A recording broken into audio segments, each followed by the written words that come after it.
Mesdames, Mesdemoiselles et Messieurs, merci de suivre la télévision Amos 24 et bienvenue au compte de ce journal. Le procureur de la République, Moussa Wadi Djibril, a rendu public ce 5 décembre 2022 le verdict du tribunal après délibération suite à la mission judiciaire dirigée par le procureur de la République devant la chambre correctionnelle à Korotoro ce 4 décembre où 401 individus pris en flagrant délit dans les manifestations du 20 octobre dernier ont été comparés. Suivez un extrait de ces propos au micro de nos confrères de la télévision nationale. Rendu par le président, le parquet d'instance d'Njamena a procédé à la programmation et affichage des rôles des audiences pour les 401 personnes traduites devant le tribunal en procédure de flagrant délit. Ainsi, en date du 29 novembre 2022, les audiences correctionnelles ont été ouvertes à Korotoro et au cours desquelles les 401 prévenus ont comparu par devant le tribunal et jugé conformément à la loi. Le tribunal, dans sa souveraineté et sa plénitude, a rendu les décisions ci-après. 262 prévenus condamnés à des peines d'emprisonnement ferme allant de 2 à 3 ans.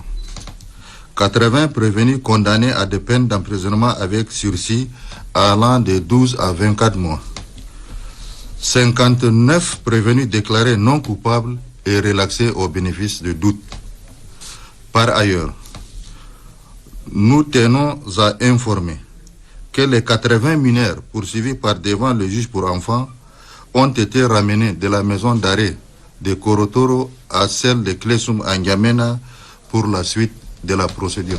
La cérémonie de clôture de la formation des dirigeants syndicaux de la Confédération libre des travailleurs du Tchad, CLTD, a eu lieu ce 3 décembre 2022 au Centre culturel Al-Mouna.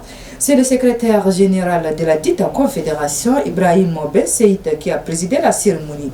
Un extrait de son allocution au micro de notre reporter Oumar Ida Mohamed.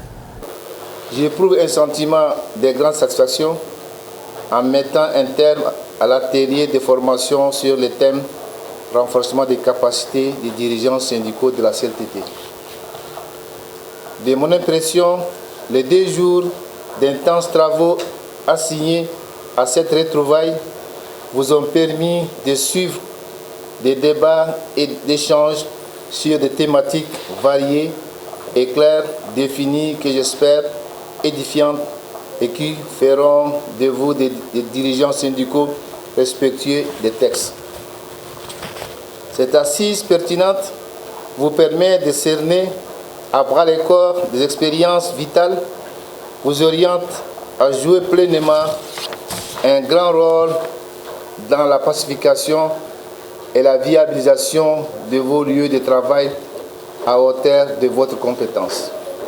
Chers camarades séminaristes, le partage des connaissances résultantes des exposés sur des principes et valeurs du syndicalisme, du dialogue social, des thématiques de négociation, les causes et conséquences des conflits sociaux, l'hygiène, santé et sécurité sociale au lieu de travail, le droit de grève, le rôle, la mission et la protection des délégués du personnel et enfin l'approche genre et le leadership féminin en milieu professionnel sont des repères efficaces qui vous guideront dans l'accomplissement de votre noble, exaltante mission. Constatant l'assiduité et l'éveil lesquels vos travaux se sont déroulés, j'en suis convaincu que les acquis capitalisés seront valorisés afin de maintenir et de renforcer vos capacités, gage du respect des normes du travail. Et puis, il vous souviendra que le week-end dernier, le journal Salam Info a été suspendu par la haute autorité des médias et de l'audiovisuel Hama et de son président fondateur Martin Inouadougué. À cet effet, les avocats du journal Salam Info ont fait une déclaration ce 5 décembre 2022 au siège du parti à Bénin dans la commune du 7e arrondissement. Une déclaration relative à la suspension du journal et l'interdiction d'exécuter les métiers de son président. Suivez Maître Dilia Mouadim Tak au micro de notre reporter Oumar Ida. Vous est imposé de lui notifier cette décision. À l'heure où nous parlons, cette décision n'a jamais été notifié à Salam Info. Et nous demandons à la Hama de pouvoir démontrer le contraire. Martin Inouadoulgué a été appelé au téléphone pour lui dire mais on devrait te notifier la copie originale de la décision.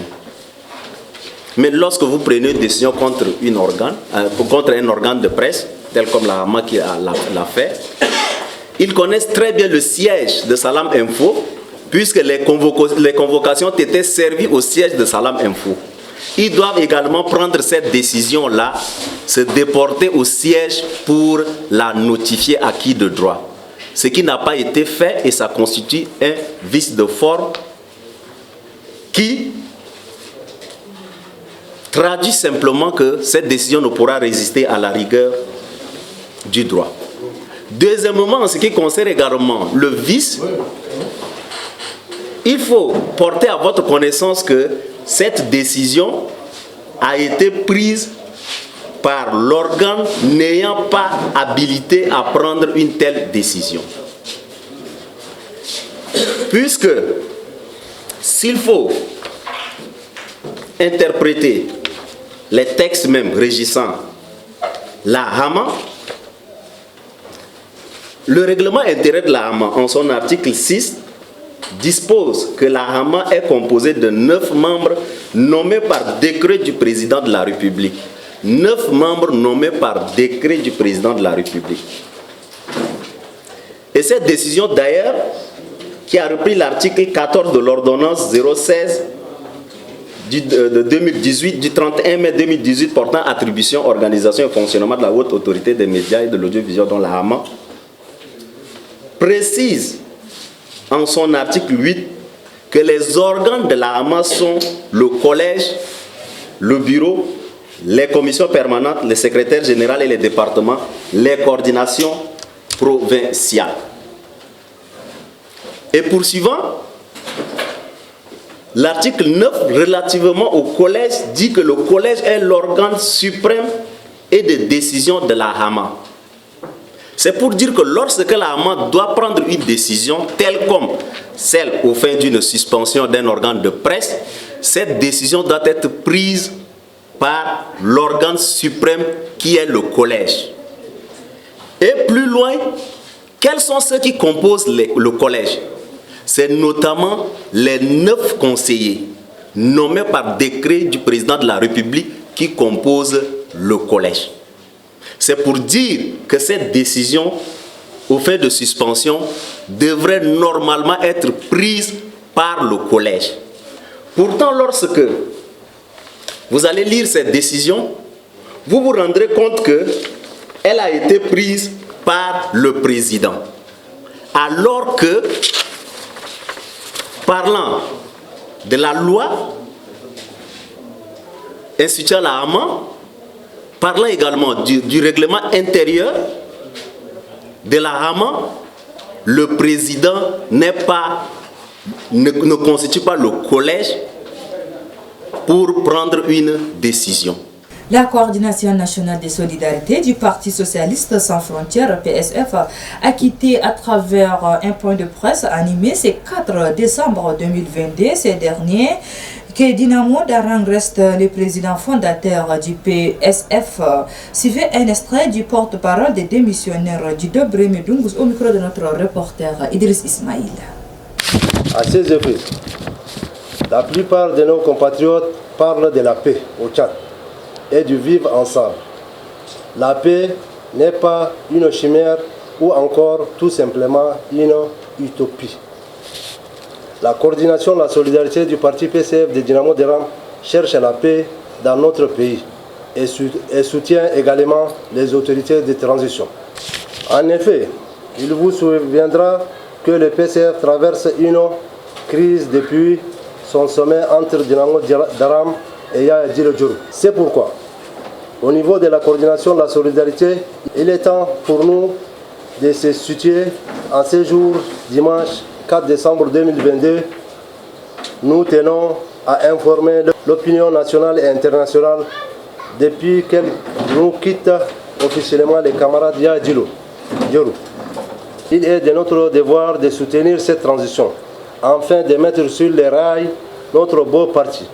La coordination de la solidarité dit non à toute forme de violence, d'où qu'elle vienne, car aucun pays ne peut se développer sans la paix. Une équipe de la radio-télévision An-Nasr s'est rendue au marché de Diguela dans la commune du 8e arrondissement pour constater le temps dans lequel sont vendus les aliments que nous consommons. Les récits de Oumar Mohamed Ida. Ici, nous sommes au marché de Diguel dans la commune du 8e arrondissement où un tour nous a permis de constater la vente des différents produits alimentaires dans les conditions propres. Juste à côté de ces produits vendus, l'on constate le dépôt des tas d'ordures qui peuvent contenir les bactéries et les microbes qui pourront se jeter sur les aliments que nous consommons, provoquant ainsi les maladies sur notre santé. D'après quelques consommateurs que nous les avons interrogés, disent que la propriété du marché est une affaire de tout le monde. Comme le dit un adage populaire, la propriété chasse les maladies. À cela, la mairie, les commerçants ainsi que les consommateurs sont interpellés à assurer la propriété du dit marché pour une santé sainte de tous. Et sur ce, c'est referme cette édition. Merci de l'avoir suivi. Au revoir et à demain. Voici le programme sur la télévision An-Nasr 24. Mais en attendant, n'oubliez pas d'être prudent. Merci.